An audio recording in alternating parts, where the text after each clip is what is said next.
જય સ્વામિનારાયણ મિત્રો, એસપી રસોઈમાં તમારું સ્વાગત છે। તો આજે આપણે નવો નાસ્તો લઈને આવ્યા છીએ। તો આપણે નાના બાળકોના લંચ બોક્સ માટે અથવા તો મોટાના નાસ્તા માટે આપણે બનાવી શકાય તેવા આપણે મગની દાળના અપમ બનાવવાના છીએ। તો ચાલો જોઈ લઈએ રેસીપી।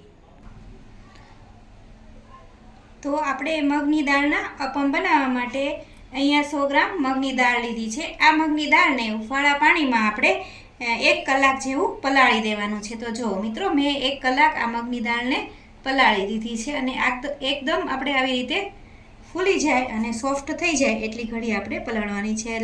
તો તમારે ઓછામાં ઓછી અડધી કલાક જેવી પલાળવાની છે। તો આપણી આ દાળ જે છે એ પલી ગઈ છે। હવે આપણે એક મિક્સર જાર લઈશું। આ જે દાળ છે એનું પાણી ન આવે એ રીતે આપણે મિક્સરમાં લઈ લઈશું। આપણે પાણી નથી આવવા દેવાનું, એ રીતનું આપણે મિક્સર જારમાં લઈ લઈશું। આપણે મગની દાળ જે છે એના માપ પ્રમાણે આપણે અડધી ચમચી જેટલું એમાં નમક એડ કરી દઈશું અને આપણે 1 વાટકી આપણે ખાટું દહીં લીધું છે। તો આપણે દહીં નાખી અને મગની દાળને આપણે પીસી લઈએ।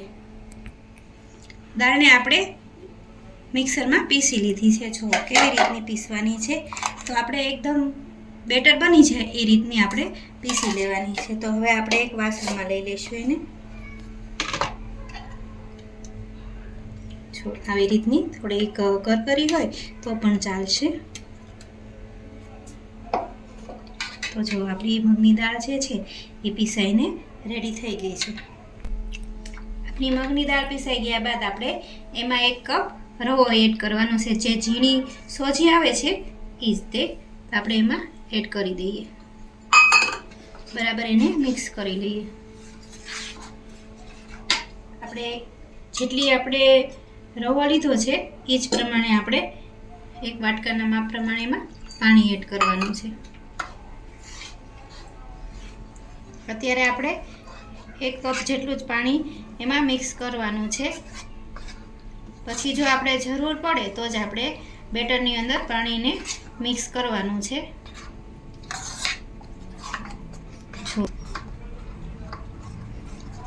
જો આપણે જે રવો લીધો તો એ બરાબર આપણે મિક્સ કરી લીધો છે। તો જુઓ મિત્રો, આવી રીતે તમે એક વખત મારી રીતે રેસીપી બનાવી જોજો।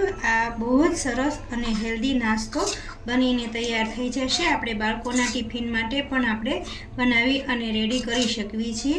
તો જો આપણે 10 મિનિટ સુધી બેટરને ઢાંકી દઈશું, જેથી કરીને આપણો જે રવો છે એ ફૂલી જશે।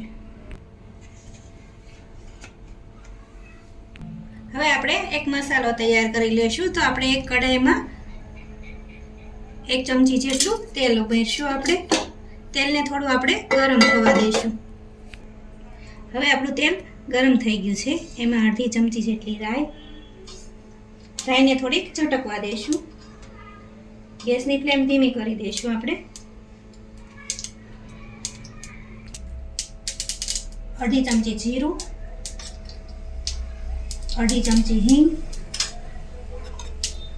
અને લીલા મરચાંને આપણે થોડા કૂક થવા દઈશું। આપણે બધા જ જે વેજીટેબલ લીધા છે આના માટે, અપમ માટે, એને આપણે ઓવરકૂક નથી કરવાના, આપણે થોડા જ એને સાતળવાના છે। તો આપણે મરચાં થોડાક સટવાઈ જાય એટલે આપણે એમાં નાખશું 1 નંગ ઝીણી સમારેલી ડુંગળી।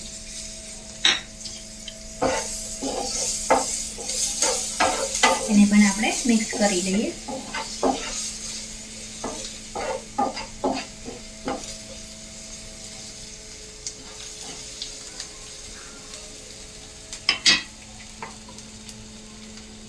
એક ઝીણું સમારેલું ટમેટું નાખી દઈએ।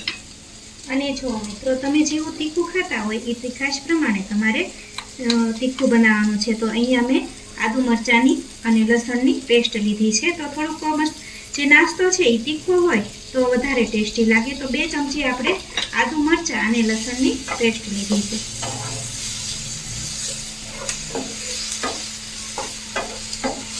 ગેસને ધીમો રાખી અને આપણે જે આ વેજીટેબલ લીધા છે એને આપણે ખાલી મિક્સ જ કરવાના છે।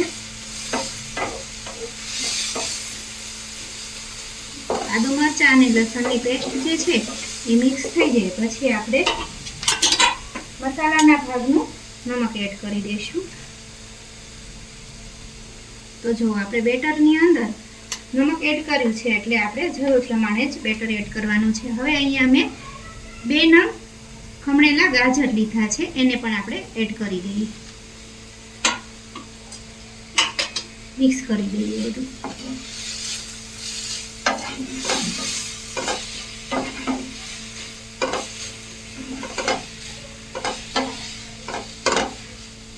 તમે આમાં જે તમને મનગમતા વેજીટેબલ હોય એ તમે નાખી શકો છો.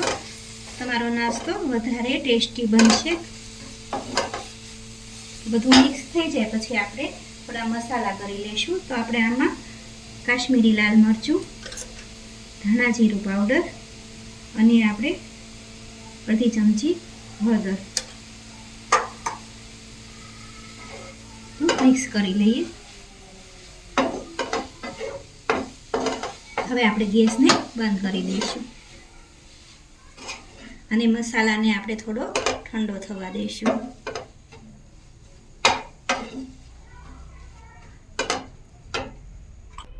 તો આપણો મસાલો છે એ તૈયાર થઈ ગયો છે અને આપણું બેટર જે હતું આપણે ઢાંકીને રાખ્યું હતું એ પણ પલળી ગયું છે, એકદમ ફૂલી ગયું છે. તો આપણે બધો જ મસાલો એમાં મિક્સ કરી દઈએ.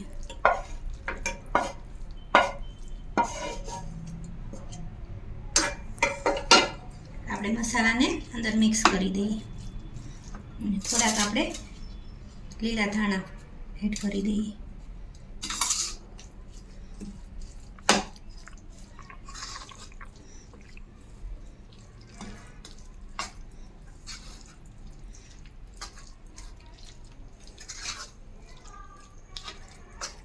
કેટલો ટેસ્ટી એવો નાસ્તો આપણો આ બનીને તૈયાર થઈ ગયો છે.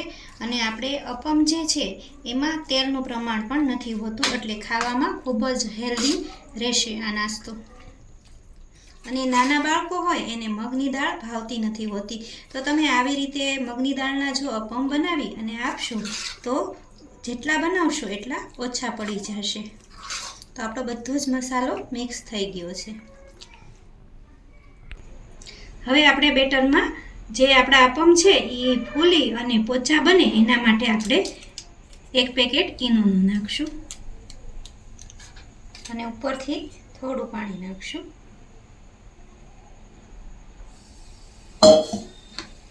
બેટરને બરાબર મિક્સ કરી લઈએ. જો એકદમ સરસ આપણું બેટર ફૂલવા માંડ્યું છે. તો હવે આપણે અપમની લોટીને ગરમ કરવા મૂકી દઈએ. આપણે થોડું તેલથી ગ્રીસ કરી લઈએ.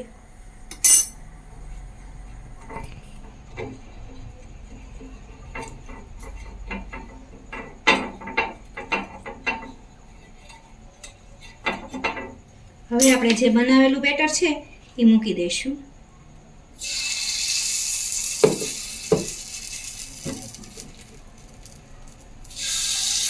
આવી રીતે આપણે 1 ચમચીની મદદથી આપણે બધા જ અપમ મૂકી દઈશું.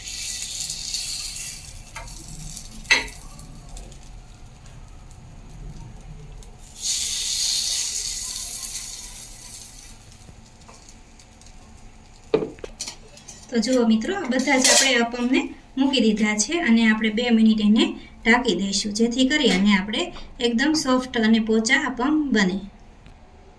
તો જો મિત્રો, આ અપમ બનાવવાની રેસીપી તમને પસંદ આવે તો એસવી રસોઈને સબસ્ક્રાઇબ કરી અને બેલ આઇકન દબાવવાનું ભૂલતા નહીં જેથી કરી તમને મારી અવનવી રસોઈ જોવા મળે.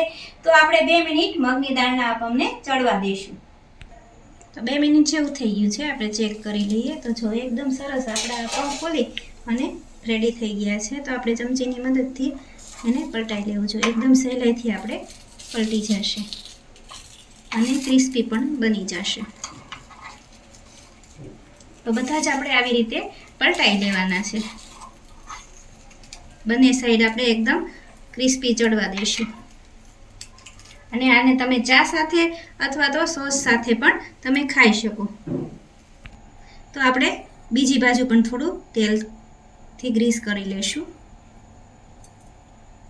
અને આપણે 2 મિનિટ ઢાંકી અને બીજી બાજુ પણ ચડવા દઈશું. તો 2 મિનિટ જેવું થઈ ગયું છે અને બંને સાઈડ આપણા આપમ બનીને રેડી થઈ ગયા છે. તો જુઓ, હેલ્ધી નાસ્તો મગની દાળના આપમ તૈયાર છે.